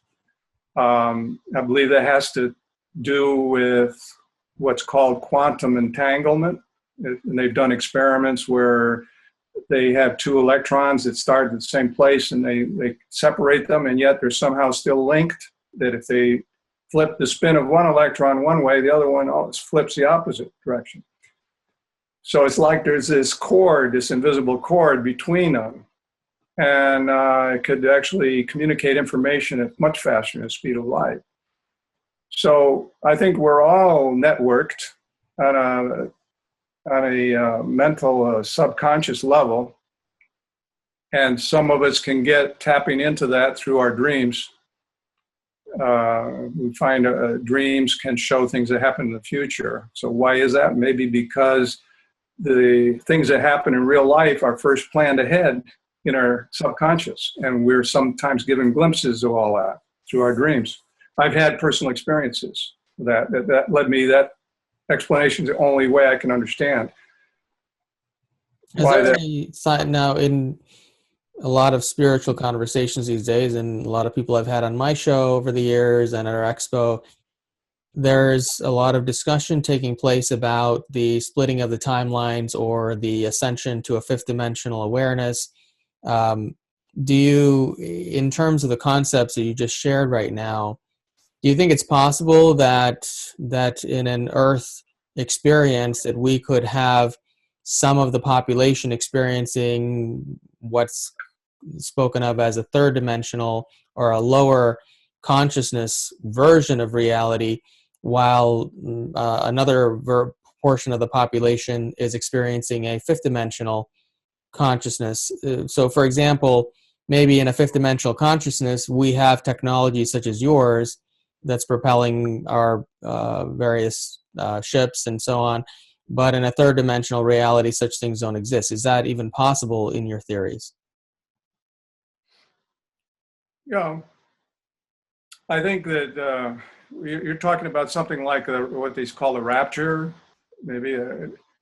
I think that these consciousness, big jumps of consciousness can be tied to these catastrophic events that will occur. Imagine what happens when you have 90% of the people suddenly praying that they didn't do it before. Maybe suddenly now they're praying because they see, these things happening. We've never experienced that in modern times. The energy of that, all the people focusing on the very same thing. We came close to that with the Twin Towers, when the Twin Towers were collapsed. And for a period of a few days, they say the consciousness of the planet changed. And they measured that. They actually measured that through these coincidence counters that they had. They call them eggs, distributed around the Earth. And they found there was certain non-random behavior for a few days at least. And, during that time, everyone was watching their TV sets sort of transfixed to the screen. So everyone was concentrating on the very same thing. It's like their minds were suddenly melded. So I think that That's why ancient cultures, they talk about these transformations of consciousness happening at times of catastrophe. They call it like the day of the Lord. So on the one hand, people can die, but on the other hand, there's this opportunity for going to the next level spiritually. And maybe some people don't make it, they stay behind. In fact, a superwave puts out a lot of electrons. So what are the effect of electrons? Because we're normally getting bombarded by protons. Now, protons are gravitationally, they're like, they create gravity wells around them, just like our Earth. Electrons are anti-gravitic. They produce gravity hills. This is subquantum kinetics theory I'm talking. So what happens when suddenly the planet is bathed in an anti-gravitic field? The gravity potential now, they could actually overpower temporarily the gravity field of the Earth and galaxy. Actually, the galactic gravity potential is much bigger than the Earth. The gravity well the Earth creates is like a little pimple on this huge gravity well that the galaxy is creating. But now what happens when a superwave of electrons comes through and suddenly changes that whole gravity potential? What is the psychological effect of that? And I'm sure that's going to affect us. With the Philadelphia experiment, they were working with manipulating the gravity field. In an extreme case, I'm talking way off the limb here. Maybe some people could become slightly transparent during this period and get freaked out. I mean, if it was a real severe event, if it was just a small event, I mean, we've experienced small events in historic times. During the Middle Ages, there were some small events, which small superwaves, they caused maybe some change of the sky.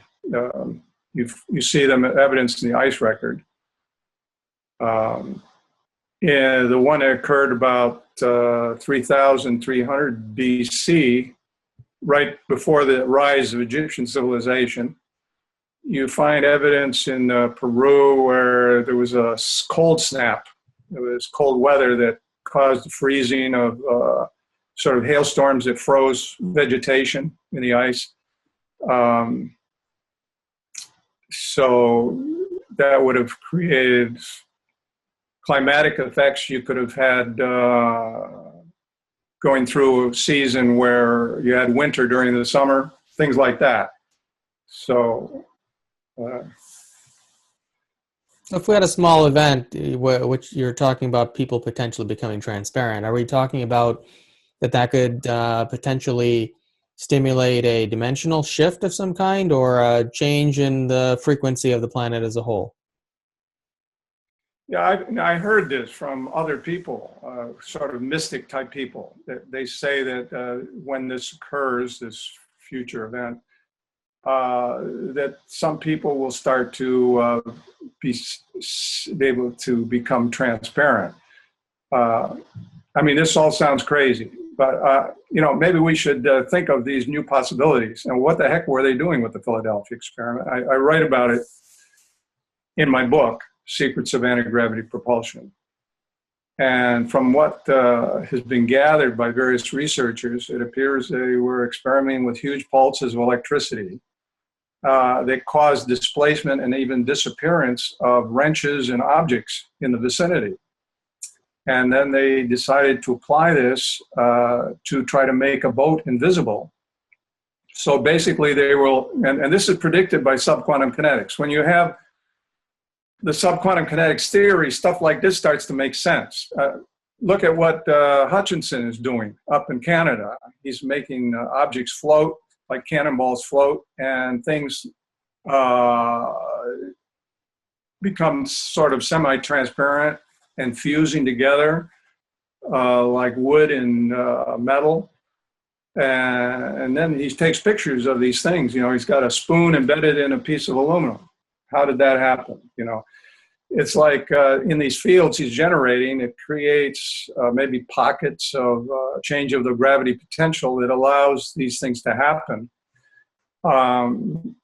And maybe these things were what they were doing. They were working with this technology in the Philadelphia experiment and didn't know what they were playing with. And they had people on board the boat, unfortunately, some people got embedded in a metal deck,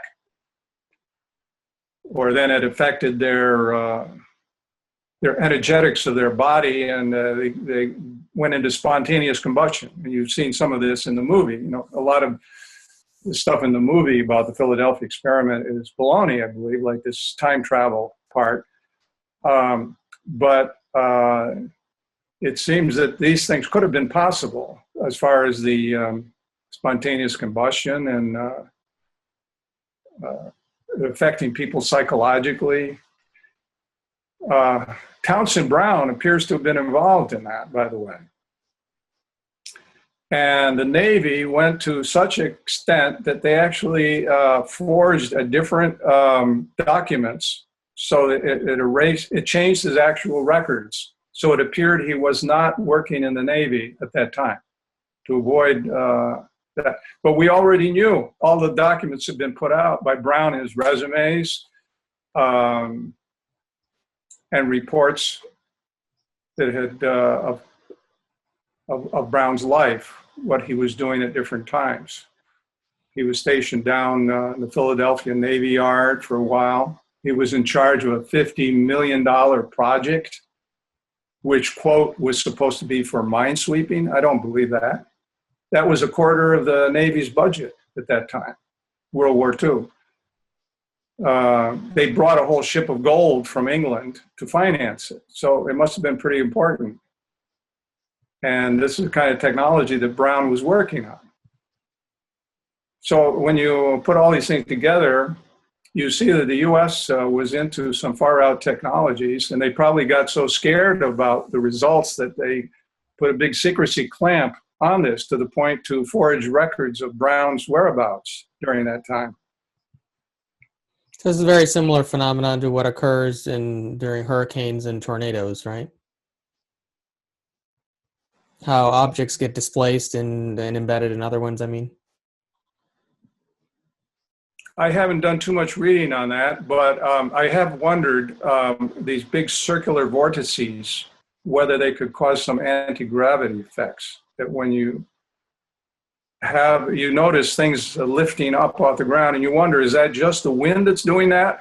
Or maybe this vortex is actually scrambling the gravity field and things become lighter. It would be interesting to film something in a box to see if things start floating inside a box during a tornado. If your camera equipment can survive the tornado, it would be an interesting experiment. Well, I've heard you mention before in another talk you gave that you had a belief that the Twin Towers were brought down by some sort of advanced technology. Can you speak about that technology and what gives you that impression? Yeah, I believe it was a microwave beam from space. We developed this microwave beam technology for space propulsion in the 50s.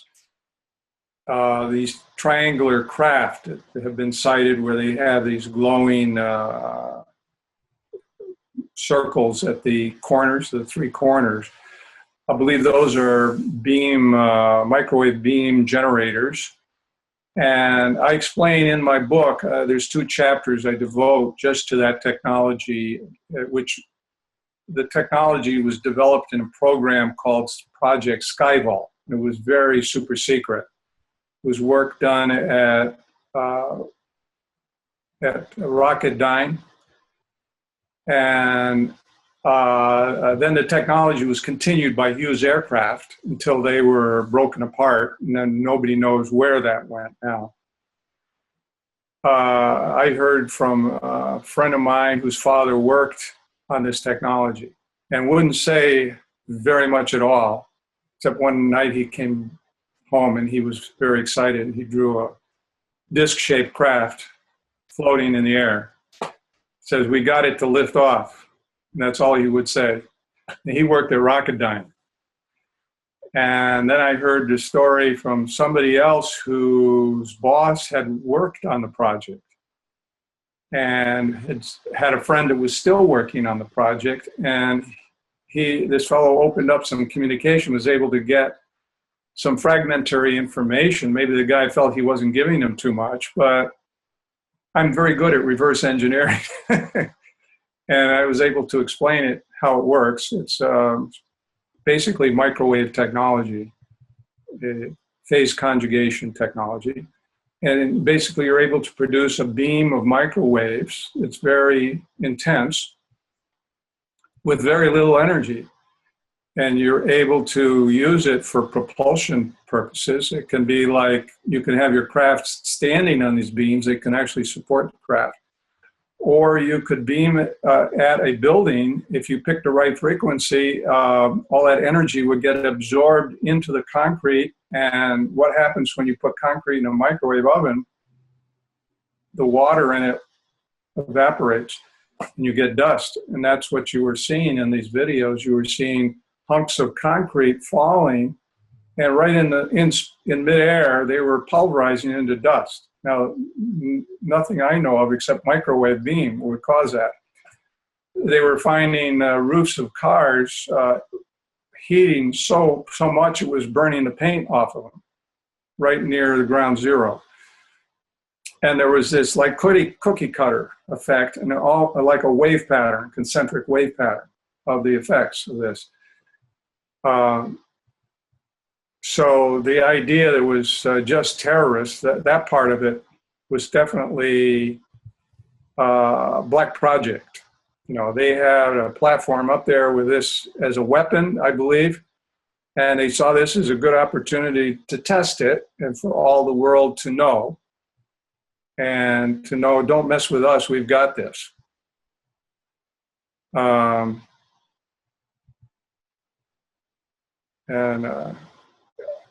You know, at one point the building was starting to lean, because you could say they may have done a favor to New York City by not letting the building lean over and domino effect on all the other skyscrapers. But unfortunately, a lot of people were killed. Why were they jumping out the windows? Because it got so hot in there. It was like being in a microwave oven. They would rather jump out the window than experience the pain that they were experiencing. Maybe they'd hope somebody might be down there with a net to catch them. Who knows? But the whole thing is very tragic. That we would orchestrate. I believe that this was a false flag operation. It was done at a high secret level of government, just like the Kennedy assassination. I think there's two sad times in history. One is this assassination of President Kennedy, and the second was the downing of the Twin Towers. And I hope this changes. Hope we can somehow get a handle on this kind of stuff so it doesn't happen in the future. Well, let's talk about consciousness for a moment. Is there any scientific basis for consciousness, or even the awakening or acceleration of consciousness, that a lot of ancient prophecies point to this time that we're in right now, and the Mayan calendar ending in 2012, and that we are entering an age of enlightenment and higher consciousness? Is there any basis for that, or do you have any theories on consciousness from your perspective? Yeah, I think we're making progress. On the other hand, at the same time, you see all this strife in the world. It's kind of, you know, bipolar thing going on. But I think we have more opportunity to raise our conscious now than we did before. And we're understanding more things. We're in communication more. There's more opportunities for people to communicate with others who are raising their consciousness and get them involved for global meditations on certain days to get everyone together to do meditation. Uh, From yeah. a technology standpoint, are you seeing in the world that, in terms of what is actually out there currently, or what you know is coming down the line very soon, are you actually seeing a positive forward momentum toward a much more advanced society with technology such as what you're working on that may create a more vibrant, thriving, free society than we've had in the past? Oh yeah, I mean these technologies are popping up all over. I've met one guy. He's figured out how Schauberger made his turbine. He's got a turbine that's self-sustaining, so he can just connect a generator to it and generate power. Doesn't need any fuel. Then there's what else? Here in Greece, they've been putting on TV for quite a while. I don't know if he's still on, but there's an inventor who claims to be able to get electricity out of a certain metal, either aluminum or magnesium. And I don't know exactly if it's something explainable by standard physics or is he doing cold fusion. I haven't figured out. He won't give the whole thing. He hides some of it. But we do know of Rossi's work, where he's found a way to get energy out of nickel. And then the Greek company Defcalion, they're now in Canada, have the same technology, and they're working on that. So that would make a revolution in our heating and electricity.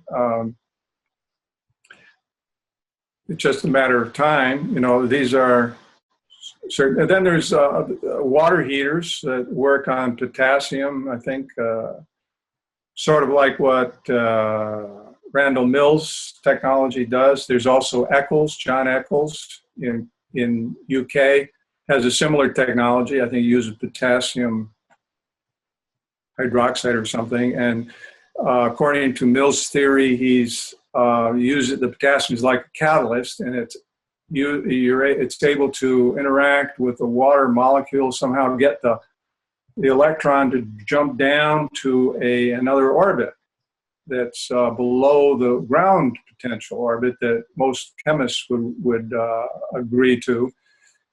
This is very controversial, what he's saying, but he's measured actually energy transition.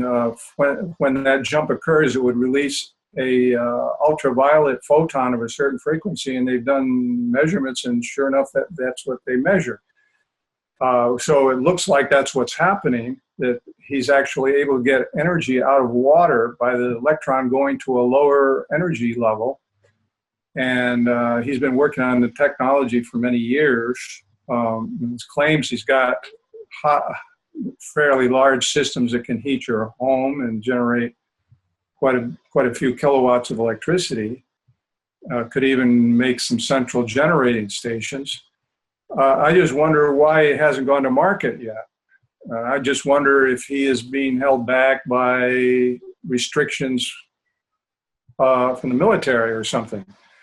And maybe they allow him to continue working, but they don't allow him to actually start selling. I don't know. I'm just guessing. It just seems odd.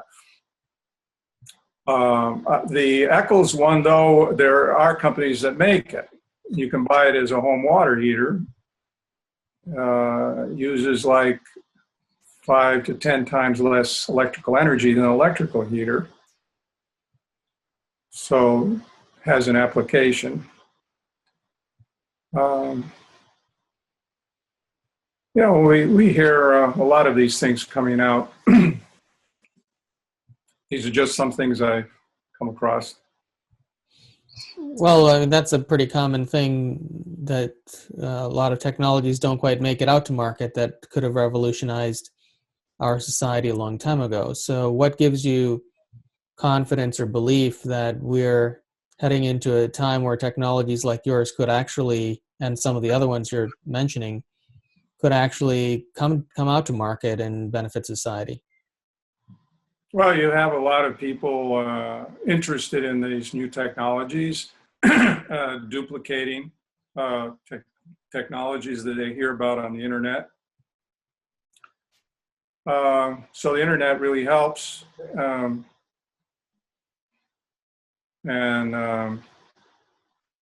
I think it's exponential. I think it's exponential growth. It's so much that's going on that I think it's difficult for secret governments to suppress it.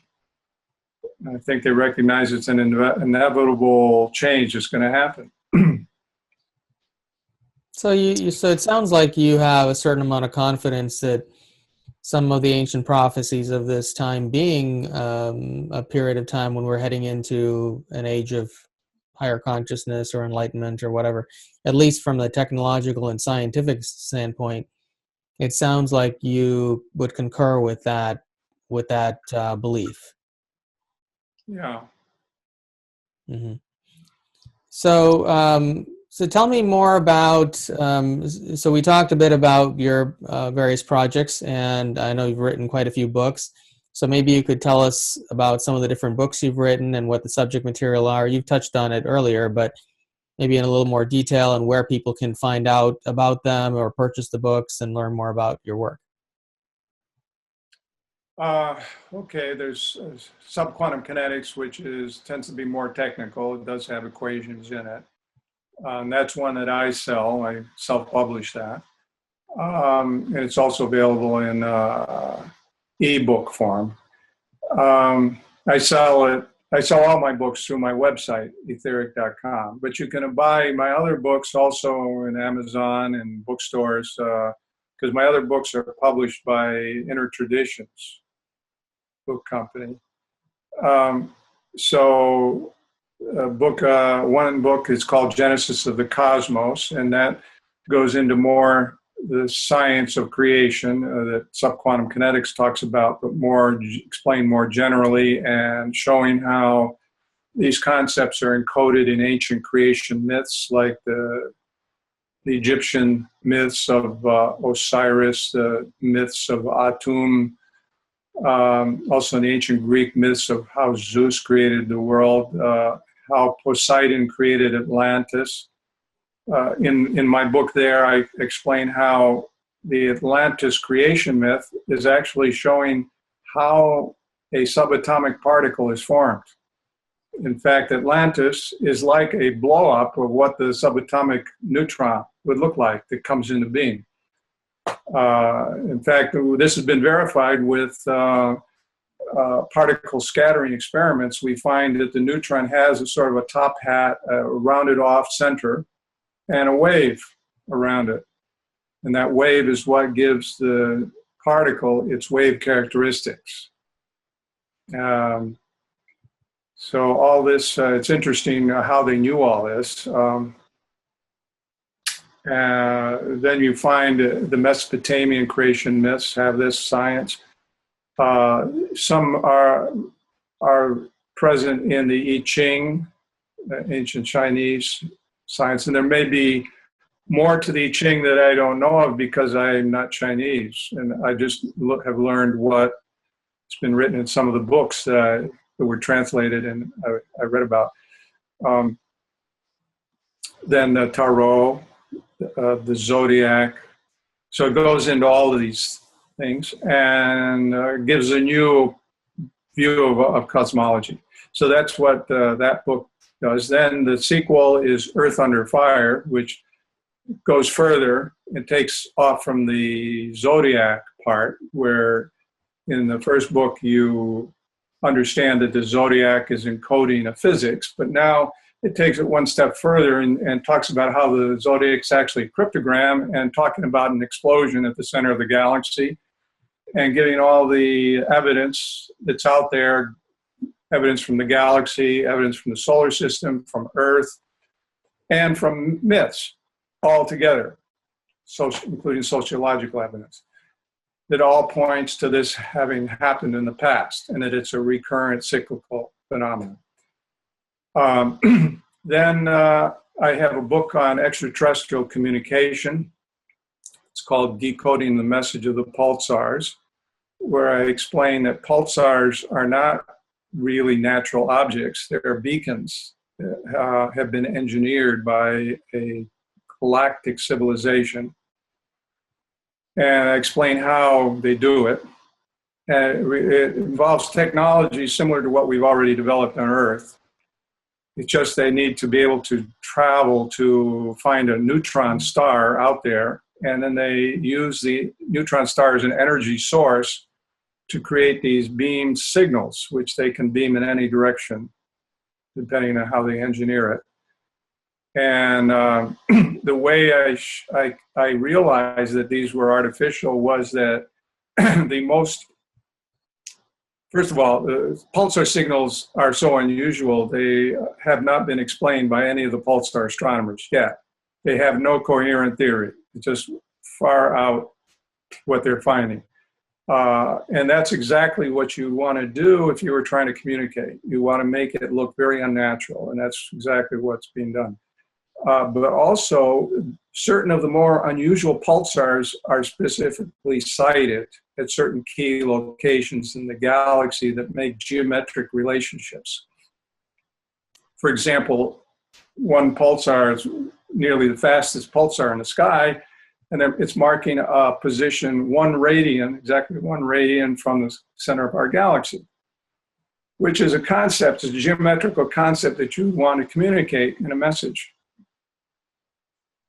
And I have decoded this message that a certain subset of these pulsars are talking about, and they're actually referring to the center of the galaxy and to a superwave that occurred in the past. It's one of the more recent ones that came at the end of the Ice Age. And this is something that would be reasonable for them to communicate to us, to warn us about, because this is something that affects all civilizations in the galaxy. So it's something you would want to talk about as a first opening message. And you'd hope that eventually Earth civilization would return it. So far, none of the pulsar astronomers are taking this approach. They're still trying to view these as natural objects. After I wrote this book, I also presented a paper on this at a scientific conference.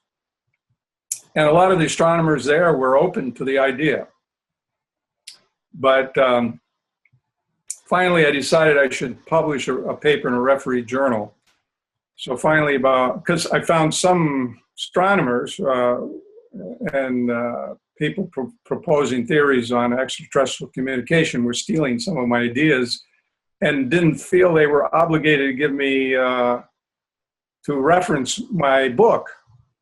Maybe they felt that because I didn't publish in a refereed journal, they could just steal my ideas. So I finally wrote a paper on this. It took me a couple of years going through from one journal to another. I went to 2 or 3. Finally, the 3rd or the 4th journal has accepted it now, and it will be coming out shortly. So besides that, I also have the book, Secrets of Anti-Gravity Propulsion, which I had been working on for many years. Actually, I started writing some of the chapters back in 89, 88. And a lot of the research coming from work I researched back in 85. And finally published in 2008. And that's my bestseller. It's gone through many printings. And it was leading on Amazon. It was leading in the field of space propulsion for quite a while. And it's still holding its own, even now after 8 years. The royalties check still comes in from that. It's my best seller. Well, thank you for joining me today, and it's been a pleasure speaking with you and getting to know you, and also learning more about your project that you have coming up. And it sounds like you're already on a head start to making that happen in reality. So we'll be paying very close attention to you on that, and hopefully we'll have a chance to have you back on the show when things progress a little further. Thank you, Ethan. I was very happy to be on your show. I hope you enjoyed this episode of Awaken and Power TV with my special guest, Dr. Paul LaViolette. Join me next week as I speak with another incredible individual who's standing on the leading edge and changing the world.